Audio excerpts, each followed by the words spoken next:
Sure they steal your heart away. Happy St. Patrick's Day, Tom. It is time to check in with Tom Mulcair, brought to you by Guaranteed Industries. For the best Lennox home comfort systems out there, call Guaranteed Industries at 514-342-3400, a Lennox Premier dealer. Did I just ruin your day? No, that was fantastic. I remember the event. But the other thing is, too, look at the day that we've had. It's been unbelievable. When I hopped in the car earlier in the day, it was 18 degrees on the thermometer. I couldn't believe it. It is spectacular. I said I poked my nose out earlier, Tom, and the sun was shining. The Cardinals were singing their little hearts out. Yeah. And I don't ever It's such an absolutely beautiful day. Now, they ruined that song for me. That, of course, is Reagan and Mulrooney, the Shamrock Summit back in 1985. But at least Mulrooney could carry a tune. True. Okay, we'll give them that, will we? Let's bring things back a little closer to home. I'm sorry, I just absolutely had to play that today because whenever I hear that song, I'm taken back to that moment. Of course. So I want to start with this because this was the question of the day that I just asked, and I want to hear your perspective on it. So Eric Duhaime, leader of the Conservative Party in Quebec, calling for the cancellation of some 46,000 tickets issued to Quebecers who did not comply with COVID protocol. And Québec Solidaire is sort of saying they're on board with this. Most of the listeners, well, it was rather divided. But basically people saying that if we discard those tickets and the measures come back, there's no hope of having people comply. So what's your take on this? Well, I think that your last point is probably one of the most important ones because there's always got to be an aspect, of course, of punishment. You broke the law, and here's what happens. You're going to have to pay a ticket because you parked where you weren't allowed to park, that sort of thing. You have to also discourage other people from doing it again. And if all of a sudden you wipe the slate clean, good luck, as you say, discouraging people from doing the wrong things the next time. Can we disagree with some of those decisions? Sure. But, I mean, when they imposed the first curfew, the public, and I was, just among them, everybody went along. And I sometimes had to accompany someone somewhere else, and I had to get an official paper saying why I was out after the curfew. But it's hard to argue with the fact that here in Quebec, we've gone through such a horrible time in January 2021, after the Christmas holidays where everybody got together anyway, even though they had been told at the last minute not to, that it was one of the only things that, it was the only button they could punch on the dashboard with all the flashing red lights. When they came up with it again this year, then they got ridiculed and they had to back away from it within 2 weeks, claiming victory, of course, because that's the way Legault plays the game. But with regard to trying to say, no, we're going to just wipe the slate clean for these 40,000, what Duhaime is doing is the reverse version of what Legault likes to do. Today he was announcing everybody's going to get checks to pay for the hydro bill. Last week it was going to be the inflation check. Before Christmas it was a $275 other check. I mean, he just keeps giving taxpayers back their own money because just an indication that we're taxed too much in the province of Quebec. He gives them back their own money and hopes that that's going to buy him more votes, which it probably will. So what Duhaime is doing, because he doesn't have checks to give out, is saying, oh, by the way, I'm going to let you keep your cash in your pocket. Vote for me, and I'll make sure that the nasty government can't come and collect from you the money that you actually are required to pay because under the law, you knew what the rules were, and you simply decided to avoid to not respect them, and you should be paying your fine. Look, he's playing Legault, but with taxpayers' money, because ultimately, of course, this is money that would not go into the provincial coffers. Mm-hmm. Yeah, I have a fundamental problem with it, and I also just can't help but wonder, he should be trying to broaden his voter base, and to me that limits it. It limits it to people who think that those measures didn't matter. Well, I mean, don't forget, he's in the current by-election process on the South Shore in Marie-Victorin riding. He's running a well-known Quebec actress named Anne Cazabonne, who, I mean, her interviews around the vaccines were just, for me, impossible to follow.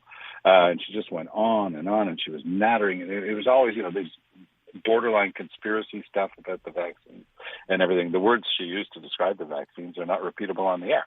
So that's his candidate.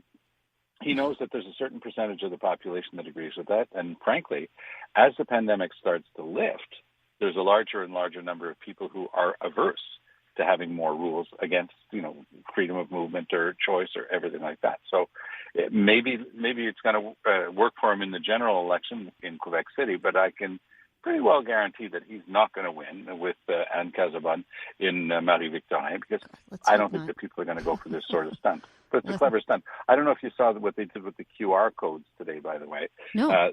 It's a very imaginary day because we have no proof whatsoever that it was the Conservatives, but it was noted that all the other political parties have QR codes that were slapped on their signs, and those QR codes give some personal information and whatnot about the candidates and then go into things that are not true about them. But it was also noted that those QR codes did not appear on the Conservative candidate signs, Madame Casabonne, that we just referred to. And they asked Mr. Duhaime, and he said he didn't know about it. But I think that the average person there might be a little bit upset that that's the way they're playing it. But it's getting him a lot of press right now. Huh. Very interesting.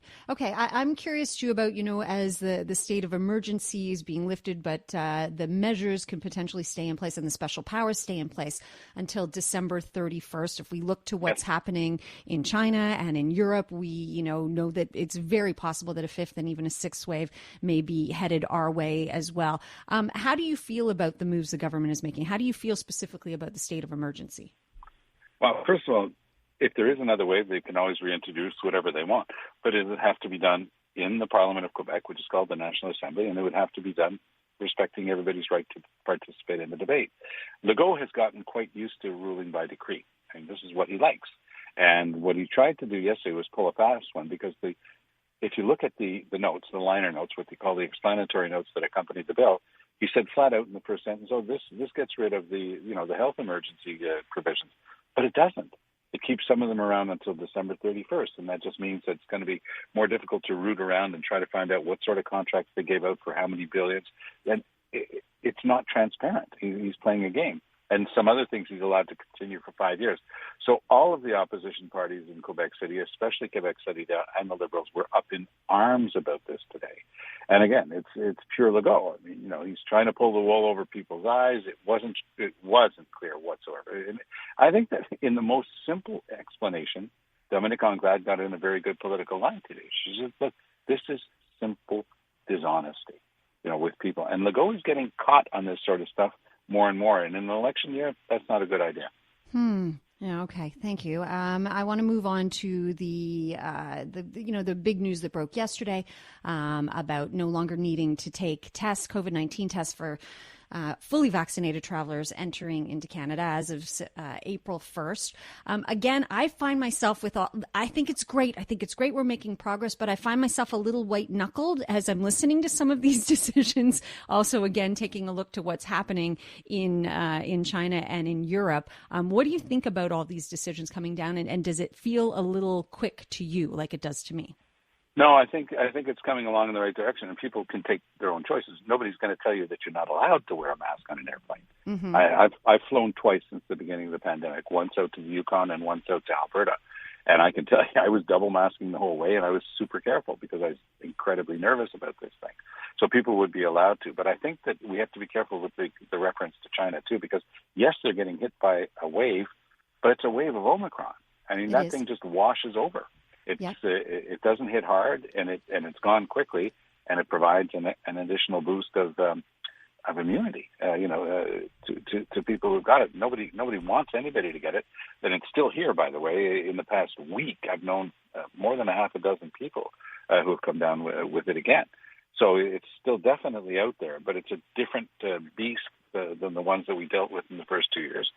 And I've seen no indication, there's talk of another variant out there, but it's almost as if it's to keep the conversation going, because it doesn't appear right now to be doing anything. I do think that one of the good things that a government could do now would be to approve the second booster shot and not go through the nonsense we went through in Quebec on the first booster shot. We hesitated, we bobbed, we weaved, we waited. The ability is there. You should allow people, especially older people, to go get the second booster shot so they can maintain their immunity. Mm-hmm. I agree with you on that, Tom. Okay, so Alex wants to make sure we get this in. Our producer here, she says, Donald Trump is proposing the U.S. send his father to Belgium for those scheduled NATO talks instead of President Joe Biden. He said sending Biden to Europe for high-stakes NATO talks will only embolden our enemies further. Your thoughts, Tom? Well, I think that Donald Trump must be pretty upset because nobody's talked about him too much in the past few weeks. This is the guy who declared that Vladimir Putin was a political genius for attacking his next door neighbor, Ukraine. And he's going to live with that a long time. I mean, I remember the time he told people that they should be shooting themselves with antiseptics. Swallow some Javex. That'll be good for you to get rid of COVID. And then he said he was being sarcastic. He wasn't being sarcastic. He was being moronic. Mm-hmm. And so the same thing, when he applauded Putin's attack on Ukraine and said Putin was a genius, he never thinks about what's going to happen the next day. He's going to try to explain his way out of it. But I've noticed, and everybody's noticed, that Joe Biden's numbers are way up. He was in the doldrums there. He gave a strong State of the Union speech on the Ukraine component, and he's been doing very well ever since. I think he should have stuck to his guns. By the way, yesterday he called Putin outright a war criminal. They were doing a little bit of dipsy-doodling around that today, refining their message with Blinken, but I think that the guy who got it right, yep, Joe Biden. I agree. Joe Biden is, and he is a war criminal. No ifs, ands, or buts about it. Enjoy the rest of your day. It's a beautiful one, Tom. Thank you. Day. Take care.